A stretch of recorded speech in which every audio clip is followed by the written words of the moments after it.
Hello, I'm Todd Brown with Altus Motorsports, and today we're working with a 2025 Honda CRF 250.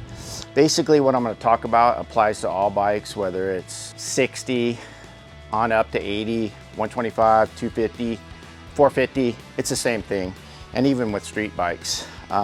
Basically what I wanted to talk about today was I'm just making like a simple gearing change, the effect that it could have on the handling of the bike. One thing I like to do is take this measurement from the swing arm pivot to the rear axle and say this number is 580. And right now it's a 50 tooth rear sprocket on, and say if you go to a 49 tooth or even a 51, that change could actually move the wheel forward 5 mil or move the wheel back 5 mil.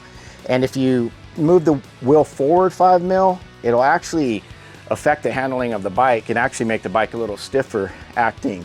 So in that case, what you could do is just a simple change on the shock, just open it up a couple clicks, low speed compression to compensate. Or if you move the wheel back, it's gonna make it softer.